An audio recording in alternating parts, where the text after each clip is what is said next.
Well, here we are back again. Now we've got some understanding of what paradigms are.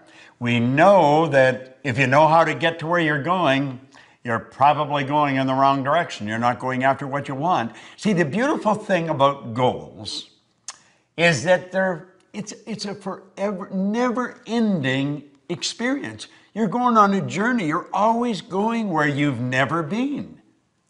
That's what life is about. Life is an exciting adventure. It should never be a bore. And it can be, but only if you follow the right rules. Now, I'm betting that you went and sat down again at the table and you picked up your dream and you've itemized it. I am so happy and grateful now that. Now that you've done that, there's a little internal war going to start going on.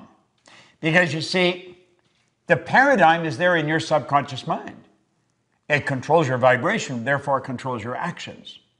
Now, there was a doctor, I'm going to digress for a moment, and I'm going to share something with you that I consider the most phenomenal idea that I have ever learned.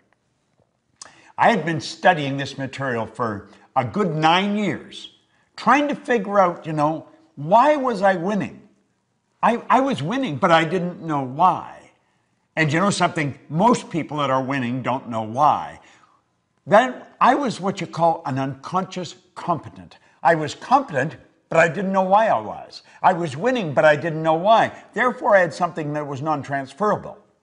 You're going to become a conscious competent, and you're going to know why you're winning, and therefore you can share it with your kids, your family, your friends. That's the beautiful part about this. Now, I have to take you back to the year 1934. Long time ago, you've got to admit. There was a doctor by the name of Truman Fleet in San Antonio, Texas. And he was actually appalled at the state of the healing arts. He said, we're not going about this. We're not doing this right. He said, we're treating the symptoms of disease. We're not treating disease at all. When you operate on the body or you're asking them, how do you feel? You're treating symptoms. You're not treating the cause of problems. Yet he said, everything originates in the mind. U.S. Anderson wrote one time, when we fully realize that thought causes all, we'll know there's never any limits. We ourselves do not impose. It starts inside. He said, we've got to heal the body, mind, and the soul. We've got to heal the whole person. And he said, nobody's ever seen the mind, ever. The mind is not a thing. Now, most people, when they think of the mind, they actually think of the brain. You might be doing that right now, but that is not the mind. See, the brain is part of the body, a very important part of the body. In fact, that's where the electrical control system is set up for your entire being. This body is a magnificent machine. It's controlled by the mind that sets off the central control system we call a nervous system. Do you know that your nervous system, the electrical system in your body, would make the electrical system in a supercomputer look like a toy? Now, when I get into this, you may think, oh, God, I'm never going to learn all that. You don't have to learn all that. I just want to lay some basics for you to help you understand what I'm going to tell you. And Fleet said, if we're going to help people, we've got to have a picture of the mind. So he said, this is a picture of the mind. Now, I think that's the greatest idea I've ever learned. That's called the stick person. And you'll see the big circle at the top has a line right through the center. On the top half of the line is the conscious mind. And on the bottom half is the subconscious mind. Now, the subconscious mind and the conscious mind working together express themselves through that small circle on the bottom that we call the body. The body is the instrument of the mind. Before the body does something, it has to happen in the mind. We're working from a higher to a lower potential. There's a power flowing to and through us that has no limits. The only limit placed on the power is the limit that's placed on the form through which it's flowing. It's something like electricity. Look at a light bulb for a moment. That is not electricity. That's the expression of electricity. See, the only limit placed on electricity is the limit that's placed on the form through which it's flowing, namely the transformer or the bulb. If you want more light, put in a bigger bulb. Well, if we want more action, plug in a bigger idea. Now he said, this drawing represents the mind. The top half represents the conscious mind, the bottom half represents the subconscious mind, and the small circle represents the body. Now I'm going to take the conscious mind off for a minute. Now you just have the subconscious. That is how you arrived on the scene. Your subconscious mind was wide open. Your subconscious mind has no ability to reject anything. Whatever you turn over to it, it will accept. You see, as a little baby, you arrive on the scene like that. That's how language is learned. That's how you pick up all the idiosyncrasies of the people around you. Now, there was genetic conditioning prior to you arriving on the scene. That's why you look so much like your relatives. But then you arrive, you learn the language of the people that surround you. If there's 4 or 5 languages spoken around you, you learn all 4 or 5 languages. There's many places in the world where babies learn 4 or 5 languages before they even go to kindergarten. But as you start to get towards time to go to school, that psychic barrier starts to come up, and the conscious faculties begin to develop. And that's when you start thinking for yourself. But you see, what to think has already been programmed. See that X in the subconscious mind with the puffy little cloud around it? That's the paradigm. And of course, that puts the body in an X-type vibration. Now there's a power flowing into your consciousness. It never stops. And as the power flows in, you build ideas. And what kind of ideas do you build? X-type ideas. Why? Because they're in harmony with the paradigm. If you start to think thoughts that are not in harmony with the paradigm, it causes quite a bit of discomfort. Now think. If you've never jumped out of a plane, go up in a plane and contemplate jumping out of it. You'll start to feel very uncomfortable. You see, it's not an X idea. It's not an X idea. Now, it could be that you get involved with that, but not as long as you're thinking X-type ideas. Now, do you see, your life to this point has been controlled by a paradigm, and so you've been thinking thoughts that are in harmony with the paradigm. That is why we keep getting the same results over and over and over again. There's no secret to this. It's predictable. If you watch people, you'll watch how they move. There's habit patterns being expressed, behavioral patterns that's producing the same result. Now let's move this ahead. I call that state bondage. Now we're going to move ahead, and we're going to move into a state that I call reason. Remember I said that power flows in and you can make anything out of it you want? Well, there's a why idea floating out there. What is the why idea? The why idea may sell the house and move to another country. The why idea may quit the job, start your own business. The why idea may bet everything you've got on yourself and your ability to start and build a business. That why idea is one scary little sucker. But you know something? As long as you keep it in your conscious mind and just think about it, everything's cool. And you see, while your dream was on the table, everything was fine. It's something you looked at every now and then. You were capable of seeing it and thinking it, but you never really got emotionally involved with it. That's why it stayed on the table. The idea came to your mind off and on, but it slipped through your fingers. And that's what happens with most people. Success is slipping through their fingers. It lands and lays and stays on the table.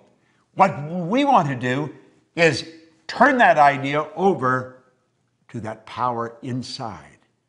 Now, what happens when we do that? Well, let's stop and think of what I said. I said the X energy in the paradigm controls the vibration. Now, on a conscious level, vibration is referred to as feeling. You'll probably want to watch this maybe 4 or 5 times because it probably is foreign information. And as you watch it 4 or 5 times, you'll say, damn, that makes so much sense. And it really does because it's the truth about what we're doing. Well, the X energy causes us to vibrate the way we're vibrating. And if somebody says, how do you feel? You'll say, pretty good. Or I don't feel too good. What you're really saying is, I'm in a great vibration or I'm not in a very good vibration. What happens when you're not in a very good vibration? You're emotionally involved in a negative idea. See, your subconscious is your emotional mind. Now, if you go to turn that why idea over to the subconscious mind, which is what you have to do if you're going to act on it, all hell breaks loose. Now look at this. When you do that, when you take the why idea and you turn it over, you're going to find that worry, fear, anxiety strike, bang! A terror barrier pops up and you bounce off that terror barrier and you go right back into bondage. You think, oh God, I don't really want to do that. I mean, I don't need all that money. And I'd have all those income tax problems. And besides, I don't want to have the responsibility of a company. I may not earn much here, but I feel safe here. That's what keeps most people where they are. You see, the worry is on a conscious level. You worry you're not going to put it all together. Remember, you can't see the results. You can't see how you're going to do it. And that worry instantly turns into fear. You impress worry, and it turns into fear. Now, whatever's impressed must be expressed, and it turns into anxiety. Now, in a future lesson, I'm going to show you where it goes from there. But for the benefit of this lesson, you don't like to stay in an anxious state. And a terror barrier bounces up, and you bounce right off the damn thing, and you go right back into bondage. Have you any idea how many people do that? Have you any idea how many people are doing it today that are just about a 9-iron away from where you're sitting? Your friends, your relatives, people that are absolutely brilliant, and you'll look and you'll say, you could do that without any trouble. You're so smart. We think they can, but we can't. Do you want to know something? You're every bit as smart. All the knowledge there ever was or ever will be is locked up within you. Now think about what I'm saying. All science and all theology, the only two sources of reference we've got to go to, tell us that we've got deep reservoirs of talent and ability within us. We're spiritual beings, and our spiritual DNA is perfect. There's perfection within us, and Spirit's always seeking expansion and fuller expression. There's something in you that wants to express itself in a greater way. There's something in you that wants you to reach, that wants you to stretch, that wants you to get out and do something. But that terror barrier, boom, every time you think of doing it, it scares the daylights out of you. See, the XY energy doesn't mix. It's opposing energy. It sets up a foreign vibration, and it causes a very uncomfortable feeling. I want you to think of this for a moment. I want you to imagine that maybe we're at the end of the road. The two of us. We may be buddies, but we're at the end of the road. Now, you know when you get to the end of the road, if you're here for a long time, you could end up where your mind is as sharp as a tack, but the body just isn't cutting it. And they may have us tied in a wheelchair so we don't fall out, or in a crib bed, because there's no strength in the body. It's depleted, but our mind is sharp. And so all we got to do is sit there. Wouldn't it be a terrible thing to reflect back on all those dreams we left on the table? Wouldn't it be a terrible thing to sit there and say, I wonder what would have happened if we had moved there? I wonder what would have happened if I had built that company. I wonder what would have happened, but I can't go back. If only I could go back and do it again. If I had known just how short life really is. If only. Wouldn't it be much better to sit there and relive all the big moves we made? Even the big losses would be exhilarating to relive them. Wouldn't it be wonderful to go back and relive the dreams that we conquered? Oh my goodness, I think that would be great. Well, you see, you've got a choice. And you can go crashing right through that terror barrier. Joseph Campbell said, the cave we feared enter holds the treasure that we seek. Now, you see, you've got it within you to just say, I'm going for it. See, on the other side of the terror barrier is freedom. And you know that's what we seek? If you go to Washington, D.C. in the United States of America and go visit the Korean Wall, in honor of all the Americans that lost their life in Korea, you will see carved into granite, freedom is not free. You don't have to know how to get there, and you don't have to have a plan. Martin Luther King didn't have a plan. He said, I have a dream. You see what I'm saying? You just have to know the first step of action that's necessary. That's all you have to know. You got to have guts. And you know something? The more understanding you have, the more guts you will have. When you go crashing through that terror barrier, the fear doesn't leave, the uncomfortable doesn't leave, but through the repetition of impressing the why idea over and over and over, it eventually leaves. And you build a new paradigm.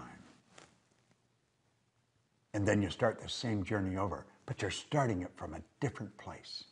Where you started here, now you're starting up here. And you've got all the experience. Personally, when I set a goal, if it doesn't scare the daylights out of me, I know it's no good. Now, I don't want to waste my time because I know that there's only so much. I don't know how much there is, but I want the time to count. I want to know exactly what I'm doing. I want to know exactly where I'm going. And I want every day to be an exciting adventure. Now think, how do you really want to live? Do you want to leave those dreams on the table? Is that really what you want to do? Do you want to get to the end of the road and reflect and say, damn, if only I had known? Well, now you do know. Now, it doesn't matter if anybody else knows. I know, and you and I can become connected. You don't have to let your dreams slip through your fingers. You don't have to let them lay on the table. And you know the beautiful part about it is, neither do your friends or your relatives or your kids. Do you realize when you learn this, you've got something that's transferable that you can give to their children, and the breed will just improve to no end. No one in my family ever went to school. So when I was 15 or 16, they said, are you going? No, I'm out of here. That was accepted. That was part of the paradigm. I started to study this material before any of my children were born. I didn't ask them if they were going to go. I just changed one question. Where are you going to go? And you know something? They all went to school. Isn't that strange? It's so strange. Now you may wonder whether your friends and relatives and neighbors are going to accept you. Probably not at first. They'll think you're a little crazy. But Edison's relatives thought that. The Wright brothers thought that. Hillary's brothers and sisters thought that. I went to dinner with my sister and her husband, and my wife's sister, and Gina, and her husband, on my birthday here just 2 or 3 weeks ago. And my sister and we're very loving, but we're not really close. She's very busy running a business than I am. My brother and I, he's in Southern California, I'm in Toronto. So although we stay in touch and we love each other, we don't spend a lot of time together. We're very busy reaching our own goals. And Helen said, Al and I sat in Florida and we talked about you. And we talked about the change that's taken place in our family since you picked up Think and Grow Rich. And we realized none of us, our kids, no one would be living the life we're living if you hadn't gone for that goal, Bob. And she and Al had a plaque made and engraved, and they gave it to me for my 79th birthday. Said they were going to do it on my 80th, but they thought, no, we better do it now. I said, what do you think, I'm checking out? And I phoned my brother in Southern California. I was in Toronto, and I was thanking him for it. He said, yesterday was the 4th of July, Bob, and all the kids and all the grandkids and everybody was here. And I read them what was on the plaque that Helen was going to be giving you. And I told them none of them would be enjoying the life they were enjoying if you hadn't stepped out and bet on yourself. I felt so good. My sister said, my kids wouldn't be doing what they're doing. Her young daughter, Carolyn, came to seminars and she was just a little kid. And she made up her mind she wanted to be a lawyer and she wanted to be a judge. She is a Supreme Court judge in Canada today. Her son runs a multi-million-dollar business that my sister and her husband started. You have no idea who you're impacting. You have no idea how many people are watching you. They thought I was crazy. But when they saw I wasn't, they started to follow me. You go, they'll come. You've got more power in you than you'll ever use. God's gift to you is more talent and ability than you'll ever use in your lifetime. Your gift to God is to develop as much of that talent and ability as you can in this lifetime. Never let the terror barrier stop you. You go up against it and you crash right through it. That's why I'm here. I'm here to grow. Goals are not to get. Goals are to grow.